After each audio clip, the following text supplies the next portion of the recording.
Hello and welcome to Hedgehog Colour, and today Mummy and I are going to show you how to use Prisma pencils to colour in the girl and how to blend Distress Oxides to make this background. So let's get started.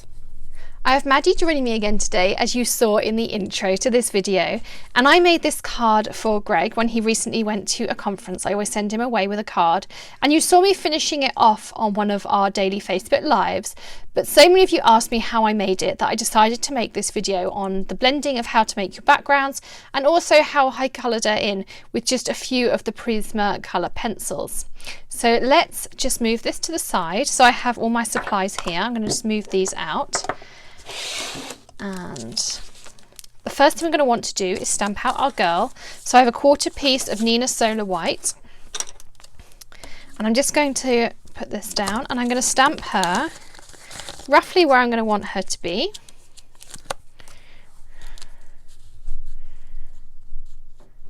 So I'm thinking the horizon and just a little bit of room behind her. So I'm going to stamp her out round about there on my piece of paper. And I'm going to stamp her out using the hybrid black licorice from My Favourite Things.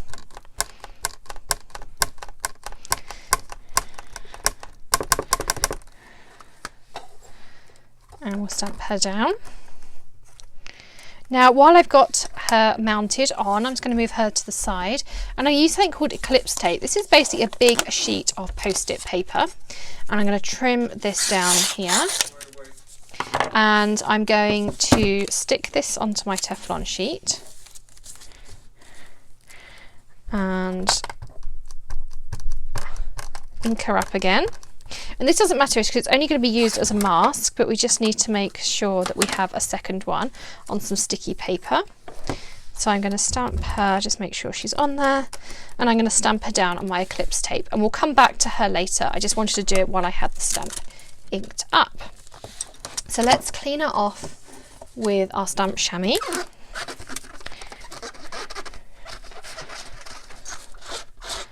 And the stamp chamois is something we did a complete video on because lots of you always ask questions. So in the blog post, which you can see in the description under this video, you may need to click a little downward arrow in the bottom right hand corner. We'll link that up for you too. So I'm going to slip her back in her case for now, and I'm going to come back with my girl. So I'm just going to move my Misty out the way.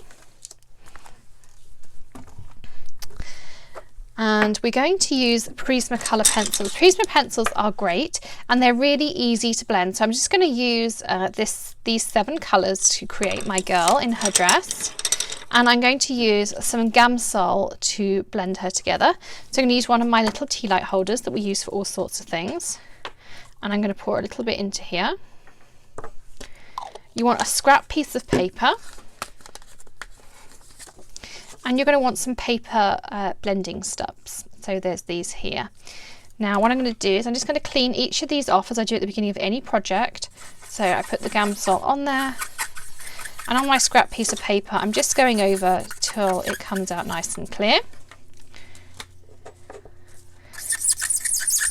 And it is a bit of a nails on a blackboard sound, but we just want to make sure they're nice and clean. We don't want that to contaminate our project. So these are nice and clean. So the first thing I want to do is I'm going to colour her dress in pink. And what I did for this was I just used a variety of light and dark strokes, and I did some short and long lines, and that just gives you the dimension as though it's cinched and kind of going in the breeze. Do the same at the top there. I'm going to colour this in quite solid, and I'm just going to do it quite lightly here. This, I'm going to do it heavy around the edges of the scallops, and then I'm going to blend it into the middle. And that's what you need to do on there. On the hat, I'm just going to do some strokes in, and I'm going to do the same. And I want to kind of go in that circular motion, and we're going to blend it all together so you won't see all of these white patches quite as strong as they are now. Because what I'm going to do is I'm going to take my paper stamp. I'm just going to make sure it's nice and clean. I'm going to dip it in the Gamsol, and the Gamsol is a blending agent. So when I now go over the brim of my hat, it's going to take that pink colour and it's going to bring it towards the middle. So I'm going to end up with those dark and light areas. I'm going to do the same on the top of her hat, and I'm going to work here in the same circular motion so it looks a nice rounded hat. The one thing I would say with Prisma pencils is to invest in a good selection of paper stamps in different sizes, and also to invest in the Prisma colour pencil sharpener. I'll link all of them up on the blog for you so you can see them. And then I'm going to do the same here. I'm going to go and I'm going to really work her. I've got something underneath that's making me have texture that I didn't wanted, and I'm really going to work those edges so that they just look like creases in her dress. And I'm just going to soak some Gamsol into my stump because it is like an alcohol type substance, so I find it seems to wear out reasonably quickly. And I'm going to do a little bit down here too. So it almost turns them into a watercolour style of pencil. And we also need to do around the edge here. And I tend to work colour by colour. So next I'm going to take another paper stamp and I'm going to use all of my yellows. So I decided to give her some yellow sneakers. I also did the yellow rose, and I'm going to add some colour with others. I did a yellow ribbon band, and I missed a little bit of pink on the back of her dress here. I will take that stump that we use for the pink. And I also just want to add some yellow tones into her hair because I've got the blonde hair. I thought Greg would like it if she had blondish hair. But I don't want to add too much. We're going to add some more colour later on. So again, I'm going to take my stump. I'm going to just soak it in there for a second, just to make sure there's a nice amount in there. I'm going to go over these, and as I say, I'll add some more depth into some of these areas later. I'm going to take this dark, really chocolatey colour, and I want to do the edge of her sneakers that I'm not going to blend. I'm going to do the edge of my suitcase like this. And it's going to continue to colour around the edges of this suitcase because I want that binding to be a nice dark chocolate brown. And then I'm going to use a lighter shade of brown in the middle of her suitcase. I want it to look a little bit tarnished, so I'm kind of going a sketchy colour, and then I'll fade it out with the Gamsol in a moment. And then on the side of her suitcase, I'm going to do each side, and I'm going to leave a gap in the middle. And I'll just go along the top and the bottom. And I'm going to just soak in my Gamsol stick, make sure it's nice and clean. And then I'm going to go back and I'm going to blend. Greg always used to travel with a little black suitcase when he visited his dad's and things at weekends. I didn't want to do black because I thought it was too dark, but I thought a nice old kind of brown leather suitcase would be nice. And what you can do is you can let a little bit of that bead, that darker edge, run into the central piece so that it looks like it's kind of aged and tarnished as well. So I'm just going to clean this stick off. So I soak it in my Gamsol and just colour off on your scrap piece until it's nice and clean. Now we want to finish off her hair. So I've got another shade of orange here that I want to just put a little bit in her hair.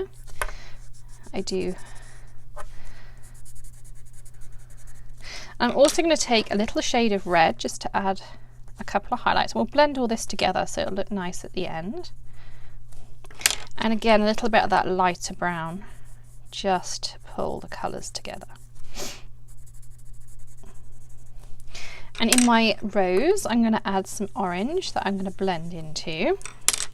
So let's soak our Gamsol stick. We'll start off with our rose because that's just got the lighter shades.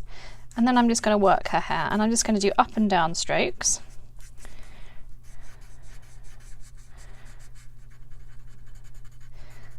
And we'll just pull it around like this. Now finally we want to do her face and her skin. So I've taken this pale nude colour, and I'll link all the colours up in the blog post too. And again, I'm just doing some shading, and I'm going to fill in the gaps with my Gamsol. And I'm colouring in a circular motion on her face. So first of all, let's get that right. So let's just soak this in, make sure it's nice and clean. There's nothing worse than a dirty Gamsol stick, because you will then just make the colour run into something else.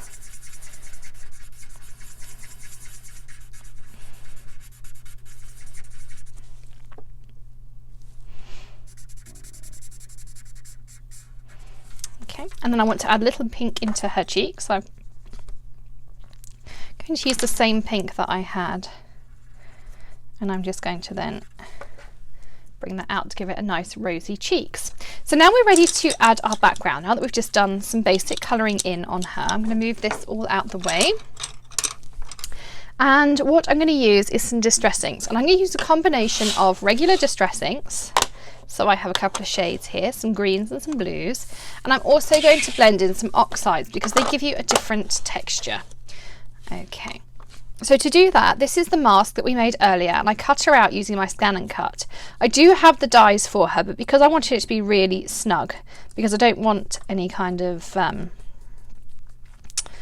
outline around her, I did it with the Scan and Cut. And I'm going to do a video on the Scan and Cut shortly, so that will come up later this week in the blog too. And then the first thing we're going to want to do is I'm going to do my hills first of all. So we'll keep our green shades here. And for the hills, we're going to need some masks. So I have these stitched hillside borders that I bought from Lawn Fawn, and it doesn't matter whether they're stitched or not because we won't see those on this particular one. Now what I'm going to do is I'm going to grab my plates from my Big Shot, and I'm just going to use my Gamsol scrap piece of paper to cut on, which is here. And I'm also going to put a piece of masking tape along here. So this is the painter's tape that I usually use. And I'm just going to put a piece down here too. So I want one hill in one direction. I want the other hill in the other direction, leaving a gap in the middle because you might want that too. And then I'm also going to cut, I'm going to use, I think, this longer one on here on my tape because that will fit better. And I can have my more rounded hills on here. So I'm going to put this through my Vagabond. So here's our cutouts. Now they've come out the Vagabond. So we have some hills, and we're going to use both of these. And then what we want to do is we want to mask our skyline. So we're going to take this part of our tape, and you want to keep the other part for later. So I'm just going to tear that down. And I want to work out where my horizon is. Now on here, you can see my horizon kind of runs halfway through her arm. So I'm going to keep roughly the same. And I'm going to put my tape down, and this is where my hills will stop. And then what I'm also going to do is just take another piece of scrap cardstock, and I'm going to tape that down too. This gives me the nice curved line for my hills, but I also don't want to accidentally go over with my brush anywhere else, and this will just stop that from happening. Now first of all, we're going to go in with some shabby shutters. I always start with a nice light shade, and I'm going to use my Barber's brush techniques. I'll link these Barber's brushes up in the blog post too. And I'm just going to go left to right like this. And you may want to put a Teflon mat underneath, but I always clean down my surfaces after a video anyway, ready for the next one. So you want to get a nice base colour down. And the brushes will also give you some flecks in there, which I'll bring up to the camera afterwards, which gives it a lovely grassy effect. So once we've gone all over, I'm now going to add in my hillsides. And I'm just going to put a piece of tape down so they don't move while I am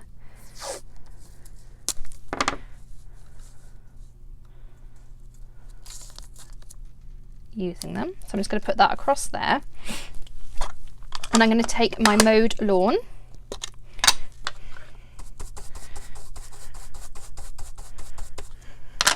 and I'm just going to hold it down here, and I'm going to go over left to right again. So there's a nice darker shade in there. Then I'm going to remove this upper one like this, and I'm going to take a little bit of the peeled paint, I think, in the Oxides, just to give us a slightly different colour of grass, because we want it to look like these hills have kind of intersected together. And then I'm going to remove this bottom one, And I'm going to move it slightly to this side just so it's under her feet. And this time I'm going to take some cracked pistachio just to kind of lighten it up, and it will blend with the colours already on my brush. I could clean my brushes off because they're shaving brushes.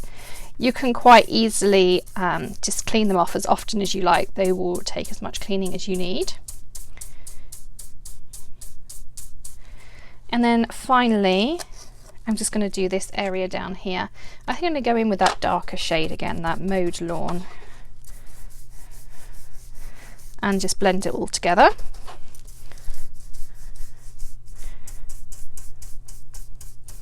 And I'm just making sure with my other hand that my mask doesn't move. Now, if you want to smooth out something like this corner here, you can take your mask back again, and we could, let's see, we take this middle piece here, and again I'm just going to use a little bit of tape because it's much easier when they don't move. So I've just mirrored that piece there, and I'm going to pick up some more colour. I'm just going to keep blending until I'm happy with the shades in there. So you can see when I lift it up, you end up with that lovely V in there too. So the next thing we want to do is we're going to do our blue. So we're going to do our sky. So let's remove everything here, and I'm going to put all my lids back on my greens. And if you missed any of the colours or anything I've used, you can look at the blog post. In the bottom right hand corner there'll be an arrow that gives you a description of the video, and that's what you need. So that's given us our nice horizon that way. Now we're going to take our other piece of tape that we had earlier, and we're going to stick that here so that our blue sky doesn't go into our nice green grass. And you want to be quite precise about putting it right on the edge of that area that we've used, because we don't really want any white pieces on our horizon. So I'm just going to take a little bit of time to make sure that that's well lined up. And again, I'm going to take that same piece of scrap cardstock and put it underneath so that I don't have any issues there either. For this, I'm going to use tumbled grass and broken china, and I've got my blue shaving brush. I'm also going to create myself some clouds using my Eclipse tape again. And again, I will link this up too. We've just taken the sticky off there, but that's okay. We'll just make sure we don't punch out in that area. This is basically a big roll of post-it tape, and they last forever and ever and ever. I often keep my masks in with my stamps if I've created one that I can use again, because you can use them quite a few times. And I also, I mean, I've had this roll over 10 years and it's still here, and I've still got plenty left. So I'm going to punch out some clouds, and this is using a Stampin' Up punch. You can see here, this is the Tree Builder punch. I'm just feeding my Eclipse tape in, and I'm punching out some clouds.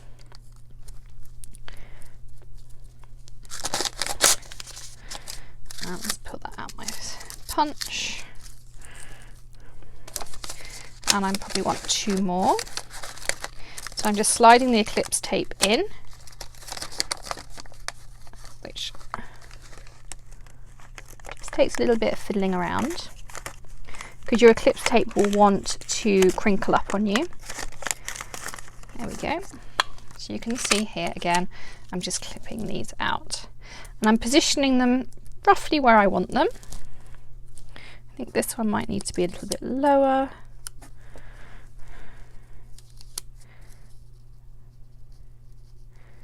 And of course you could mask in a sun if you wanted to. If you wanted to do a nighttime sky, you could mask in a moon or some planets, just depending what you want. I'm just going to shape this one slightly. I'm going to switch it out with this one. So I'm going to put this one up here and this one just off the edge here like this. So they're going to be our clouds, and you can keep fiddling about with them until you're happy with placements.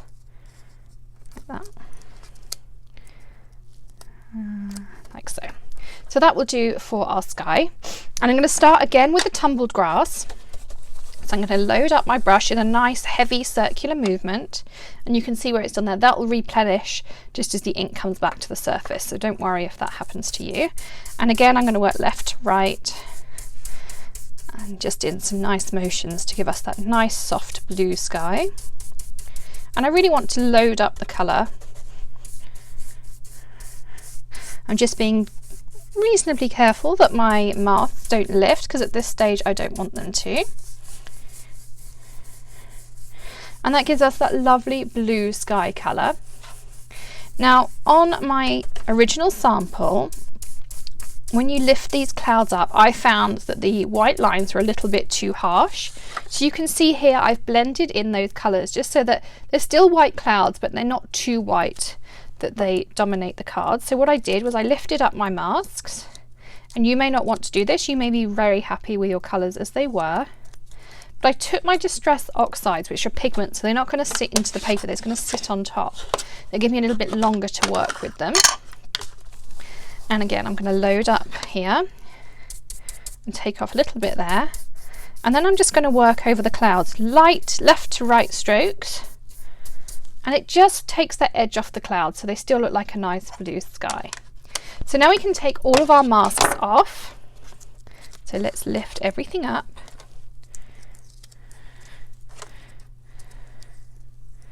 And there's our girl standing in our field of grass, and down here is where we're going to put our sentiment.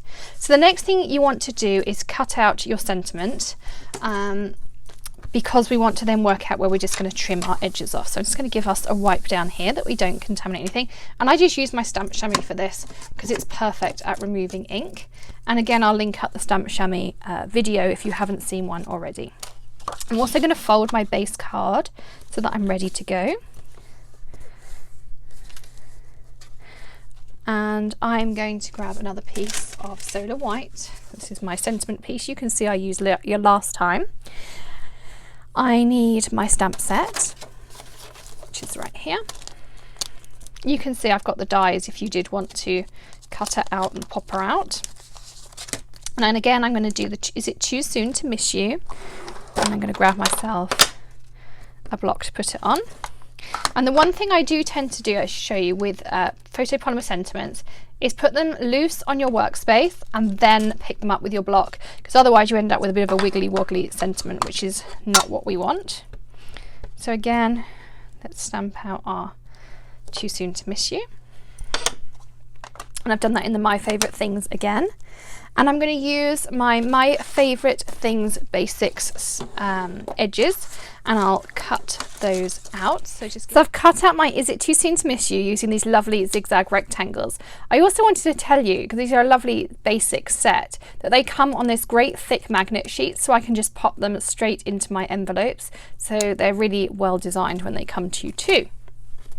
Now our Too Soon to Miss You is going to go down here, but we still need to trim a little bit off our top and side. So I'm going to trim a tiny bit off the bottom and a tiny bit off one side just to give us that nice edge.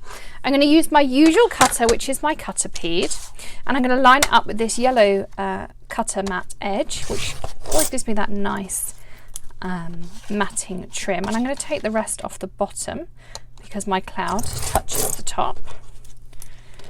So that's her nicely trimmed down. I'm just going to use some tape to adhere her to our card front.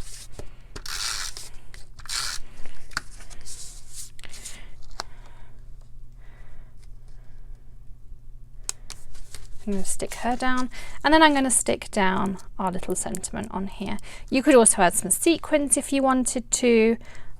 You could put your sentiment up here. If you wanted something slightly different, you could put it in the middle. There's lots of different options with this card. As I say, it was a quick note to Greg for him to take to a conference. Every one you do, it's going to be different. You can see here I've used exactly the same supplies, but my sky is slightly different. My grass is a bit more intense because I went over it and I have a few more layers in it. But I hope you enjoyed our blending tutorial, and Maddie and I will see you again soon. Thanks for stopping by. Bye.